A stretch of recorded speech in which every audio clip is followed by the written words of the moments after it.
For decades, the world knew Lou Costello as one half of the legendary comedy team Abbott and Costello, the lovable fool who could turn chaos into laughter. But away from the stage lights and the roar of the crowd, there was another Lou Costello, one who carried wounds far deeper than anyone imagined. Behind the wide grin and frantic energy was a father scarred by tragedy, a husband haunted by loss, and a man who spent his final years hiding heartbreak behind a curtain of humor. Now, more than 60 years after his death, his daughter Chris Costello is breaking her silence, confirming what fans never truly knew about the beloved comedian's life: the pain, the love, and the truths that shaped the man behind the laughter, the man behind the jokes. Lou Costello's story began in Paterson, New Jersey, where he was born on March 6, 1906, to Helen Reege and Sebastiano Cristillo. Long before Hollywood fame, he was a spirited boy who found comfort in humor, the kind that made neighbors smile and teachers shake their heads. He excelled at sports and boxing, once known locally as Lou King, but his greatest weapon wasn't strength, it was timing, a quick wit that would later make him one of America's most adored comedians. By the early 1930s, destiny intervened when Costello crossed paths with Bud Abbott. Together, they forged one of comedy's most powerful duos, a perfect blend of chaos and calm. Lou was the excitable everyman, tripping over words and emotions, while Bud was the straight-faced partner keeping him in line. Their chemistry was instant, and audiences couldn't get enough. They toured the vaudeville circuit, refining sketches until every pause and punchline landed flawlessly. In 1940, their radio debut brought them nationwide fame, and within a year Hollywood called. Films like Buck Privates and Hold That Ghost turned them into household names, their routines defining an entire era of American comedy. Their most iconic bit, "Who's on First?" became immortal, a masterclass in rhythm and wordplay that even the Baseball Hall of Fame would later enshrine. But behind the spotlight, Lou Costello was a man who craved normalcy. He loved coming home to his wife and battler and their children. To fans, he was a clown. To his family, he was simply Dad. He was the kind of man who found more peace reading the evening newspaper than performing for a live crowd. Yet destiny was not done testing him, because just as laughter built his life, tragedy was about to tear it apart. To millions, Lou Costello was the whirlwind of laughter, tumbling, shouting, and tripping his way into movie history, but at home he was nothing like the man audiences adored on screen. His daughter, Chris Costello, often said that her father was a quiet and introspective man once the cameras stopped rolling. The wild gestures, the chaotic energy, and the boyish shouting stayed behind at the studio. At home, he preferred silence, comfort, and family. Chris remembered evenings when her father would sit in his favorite chair, newspaper in hand, the radio humming softly in the background. He wasn't trying to be funny, he was just trying to be present. He didn't bring the jokes home, she explained years later. He knew when to stop performing. That distinction between the entertainer and the man was sacred to him. Lou understood the need to recharge, to separate the laughter of strangers from the love of family. He was devoted to his wife Ann, whom he married in 1934, and adored their 4 children, Patricia, Carol, Christine, and Lou Jr. At home he wasn't America's clown, he was a disciplined, deeply caring father who valued respect and responsibility. Lou wanted his children to understand the value of hard work, good manners, and humility. Chris recalled that her father expected them to greet adults properly, do their chores, and study without complaint. He wasn't harsh, just firm, believing that his children should grow up grounded despite his fame. One story Chris loved to tell was how her sister Carol once skipped school, hoping to get away with it. Lou found out and refused to give her the car she had been begging for. To him, lessons of character mattered more than gifts or comfort. And though his schedule was demanding, Lou made sure his family never felt neglected. He even moved his mother from New Jersey to California so he could care for her personally. The irony was striking, the man whose public life was built on noise found his happiness in silence. Lou's home became his sanctuary, his shield against a world that demanded endless laughter. But that peace was fragile, because one devastating tragedy would soon transform the gentle father forever and take from him the joy that no audience could ever replace.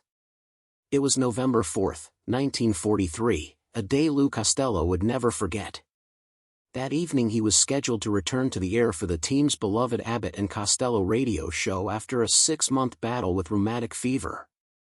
The studio was ready, the microphones were on, and Lou, though still weak, was determined to perform. But just hours before the broadcast, tragedy struck. At the Costello home in California, Lou's 1-year-old son, Lou Jr., affectionately called Butch, managed to loosen the slats of his playpen and wander toward the family pool. In a matter of moments, the baby slipped into the water. By the time the nanny discovered what had happened, it was too late. Butch would have celebrated his first birthday in 2 days. Lou's wife, Ann, was inconsolable. When the phone call reached the studio, the news hit Lou like a thunderbolt. Crew members expected him to cancel the show immediately, but he didn't. With tears in his eyes, he told his producer, "Wherever he is tonight, I want my little boy to hear me." Then, astonishingly, Lou stepped up to the microphone.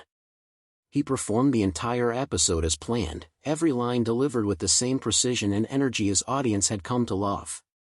Only after the show ended did the studio realize the unimaginable pain he had been hiding.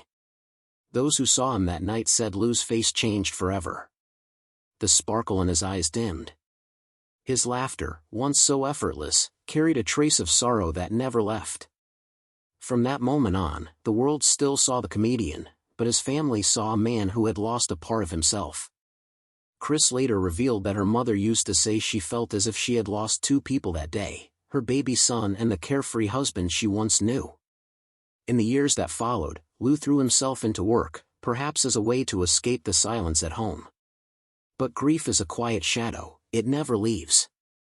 Behind the jokes, the slapstick, and the roar of applause, Lou carried a wound no amount of laughter could ever heal. For decades, fans whispered about tension between Lou Costello and Bud Abbott, the comedy duo that once ruled Hollywood. Rumors of betrayal, jealousy, and resentment became almost as famous as their routines. Some said Bud was greedy, while others claimed Lou grew arrogant. But according to Chris Costello, those rumors couldn't have been further from the truth. "They were like brothers," she said. "They had arguments, of course, but they loved each other deeply. Theirs was a partnership built not only on timing and talent but on mutual respect, 2 men who needed each other more than they ever admitted publicly." From the first time they met on the vaudeville circuit in the early 1930s, their chemistry was undeniable. Bud's calm, authoritative delivery was the perfect counterbalance to Lou's excitable energy. Together, they created a rhythm that felt effortless, though behind every laugh was endless rehearsal, trust, and discipline. Yes, disagreements existed. Fame brings money, and money brings problems. Lou often felt hurt that he didn't receive an even 50-50 financial split with Bud and that his name sometimes came second in billing. Bud, meanwhile, struggled with alcoholism and mounting tax debts that made collaboration difficult. But through it all, they stayed loyal. Chris remembered her father saying that despite everything, Bud was the best partner a man could have. Their partnership endured for over 20 years, a lifetime in show business. From vaudeville to radio, from film to television, they remained inseparable in the public imagination.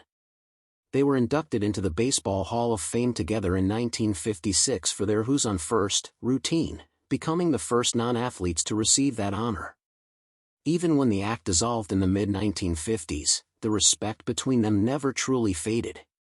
After Lou's sudden death in 1959, Bud was devastated. Chris recalled a powerful moment when the grieving Abbott sat beside her watching an old recording of Who's on First. As Lou's voice echoed through the speakers, Bud broke down and said softly, "I just miss my buddy." It was a confession from a man who had lost more than a partner, he had lost his other half. The tabloids may have painted them as rivals, but Chris's truth was clear.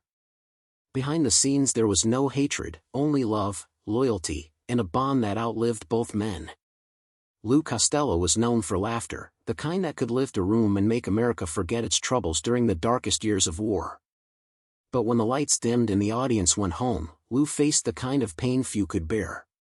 The drowning of his only son, little Lou Jr., left a scar that shaped the rest of his life. Chris Costello, born several years later, never met her brother, yet the shadow of that tragedy hung over their family like a ghost. She often said her father never truly recovered from the loss, that a piece of his heart stayed in that coffin. Lou went on performing, delivering laughter by the truckload, but his home became quieter and more solemn. He adored his daughters and tried to protect them from the heaviness he carried, but the change was impossible to hide. His eyes, once sparkling with mischief, now carried a distant sadness. And felt it deeply. "I lost 2 people that day," she reportedly told friends. "My baby and the husband I used to know." Lou continued to work tirelessly, but privately he was haunted. To channel his grief, he founded the Lou Costello Jr. Youth Foundation, a recreational center for underprivileged children. It became his refuge, a way to turn his pain into something good. He poured his time and money into the project, determined to bring joy to children who needed it most. He believed money should help others. Chris later said that was his way of healing, but time offered little relief. In 1959, when Chris was just 10 years old, tragedy struck again. Lou collapsed suddenly from a heart attack at his home in East Los Angeles.